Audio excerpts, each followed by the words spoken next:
Good morning YouTube. It's a beautiful 38 degrees here in central Portugal today. It is quite warm. Mike here from Pista Monkeys. Now today was going to be a really good day in the calendar, probably one of the best for me, which is I've been asked by my friends Miguel at Scuderia Castelo Branco to come and marshal for the Castelo Branco rally in the centre of the city tonight for the super special stage, and I was going to be positioned on this roundabout.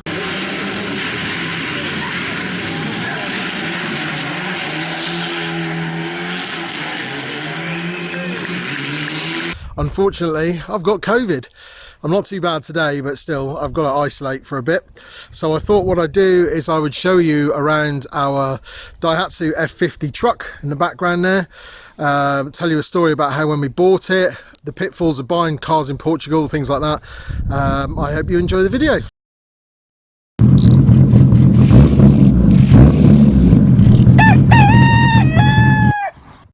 So around 15 months ago, Carla really wanted to buy a new car. We hadn't been in Portugal that long, and we had English cars, and we had to get rid of them because there's a 6-month rule here. You're not allowed to keep longer than 6 months, and I think we kept ours for about 8 months. So she wanted to get something that was a bit different. She's like me, she's into cars. She wants to get something a bit different, a bit special, unusual, doesn't want to be driving around in something boring. And ideally we needed a Jeep because I had my Fiat 128, and we needed something that in the winter was pretty good around the tracks. So what I'm going to do is cut back to the videos we took at the time of buying it, and then that'll bring you up to date with how the Daihatsu F50 is right now.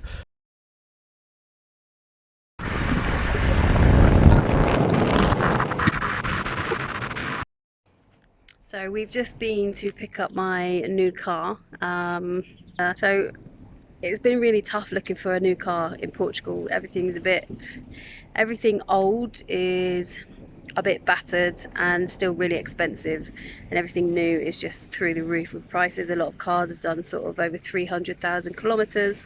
So it's like a real struggle looking, and you know, I like something that stands out, something a bit cool. Obviously I've picked up this. It's actually the same age as I am. I've just driven it, well, halfway back. We've just stopped, so I've driven it halfway back from the garage, and yeah, it's really good fun. I had a smile on my face the whole way. It's just so different. You can see like the paintwork on it is pretty shocking. It's been sprayed lots of different colors, so I will at some point like have a go at respraying it, so that there's at least one even color. But yeah, it had I was like in a queue of cars, of traffic coming down the country lanes, and they were going past some old boys, and they all waved at me. I was at the back, and they all waved at me in my little Jeep. So it was either this, or we were looking at a Vitara, but and this is like a bit more badass. It's not such a city chick 4x4. So I'm driving my new car.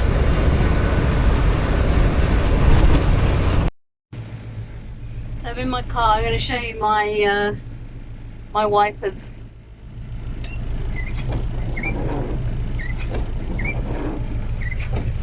No. 3 weeks later.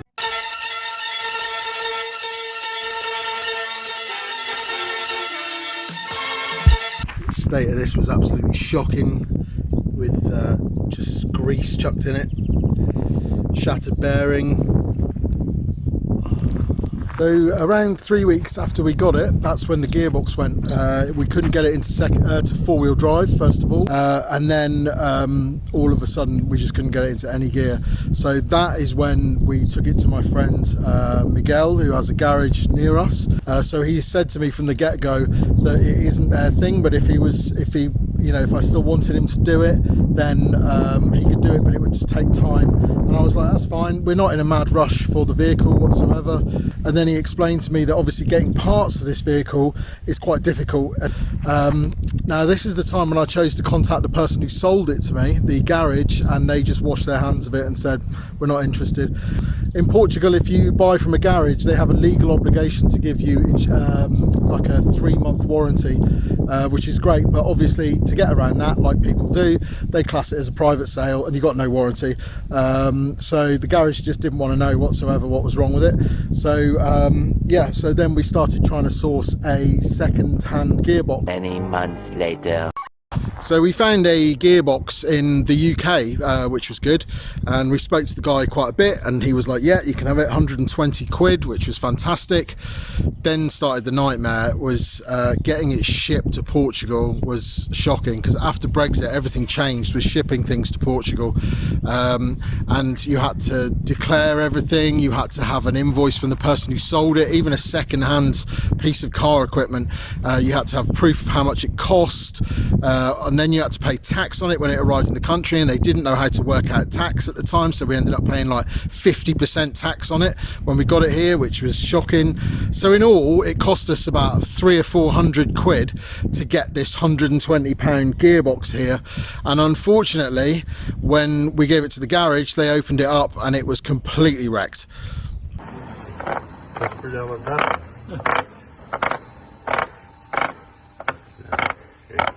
Well, my girlfriend Carla, she contacted the guy back and said, look, that gearbox is no good. Obviously, as far as he was concerned, it was absolutely fantastic, so no joy there. But luckily Miguel, the mechanic, said given some time he could strip it apart, strip the one apart that was in the vehicle, and see if it needed anything else. Hopefully we could make one good gearbox out of the two, which is exactly what he did. It took a year in total, from the car being bought to the car being back on the road again. So in that year I think we covered less than 100 kilometers. But anyway, Miguel, he fixed the gearbox with the aid of a new bearing, put it in the car, bang, everything works fine. Gearbox wise now, obviously we've got the car back, we've realized there was a few problems we'd forgotten about in that year, such as the handbrake, which on this is a driveline handbrake, which I believe is quite common on the Land Rovers. I've never seen one before. That wasn't working whatsoever, so my friends Guy and Adam, who live in Tomar, Got the bloody nuts trying round.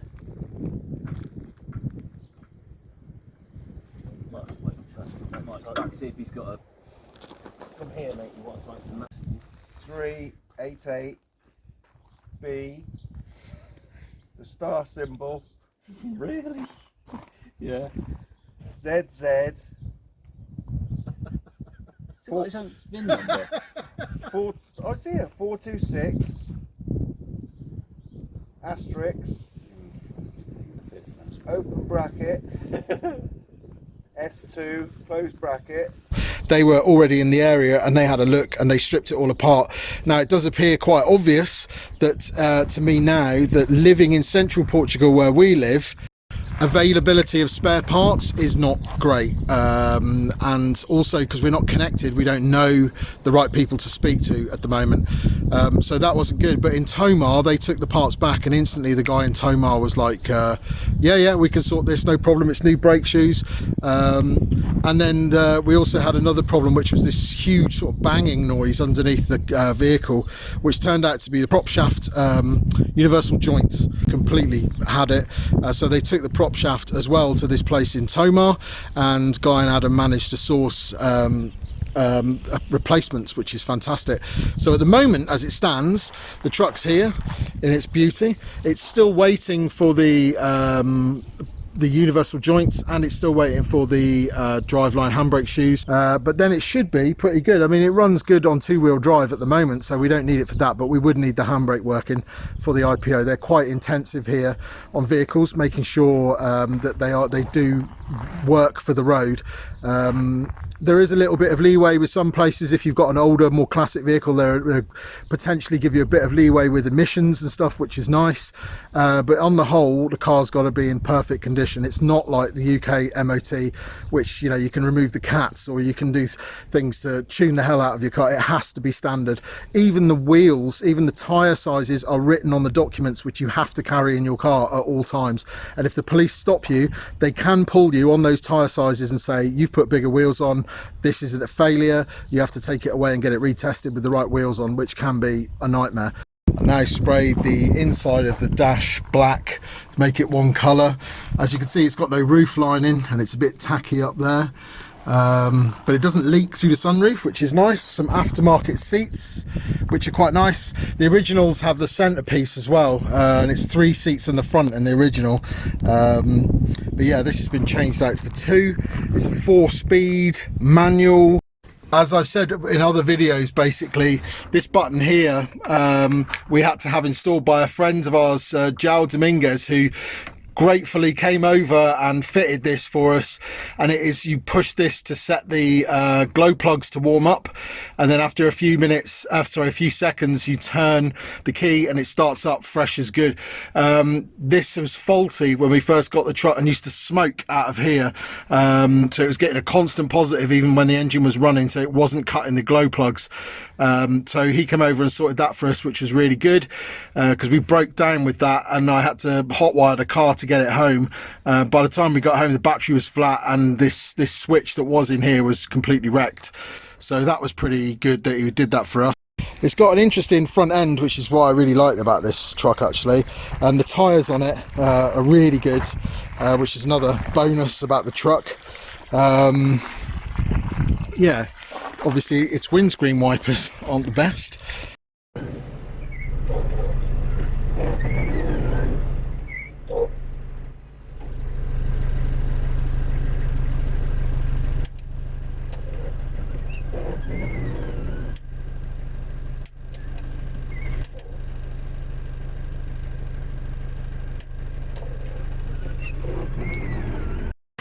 So other plus things about the vehicle is it has fold down bench seats in the back, which are these bad boys. I've got them pinned up at the moment because, as you can see, the sun has just killed the leather on the top of them.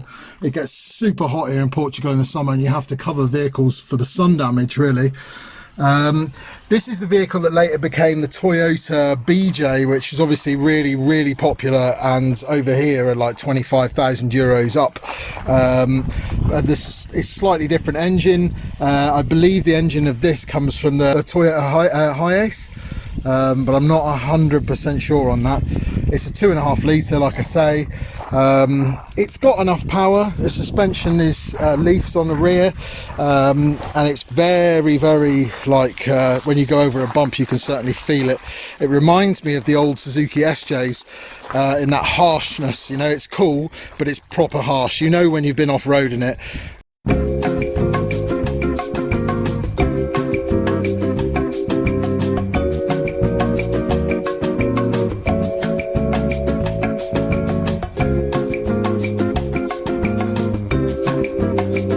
Also, I forgot to mention, I painted the roof Nardi grey, Audi grey, just to give it some uniform colour, and I've painted, I'm in the process of painting the outside in graffiti matte black paint, which has got a nice texture to it, a little bit like rhino paint. So that's what I'm doing with the outside so far. And in Portugal I've found numerous times where people go to sell vehicles and they do this. They spray the wheels but don't mask off the rubber. So nice white wheels, but anybody looking at it would just think, what a terrible job. That happens quite a lot. I've seen that a few times on cars going down the road that look quite nice, and you look up close and it's like, oh wow.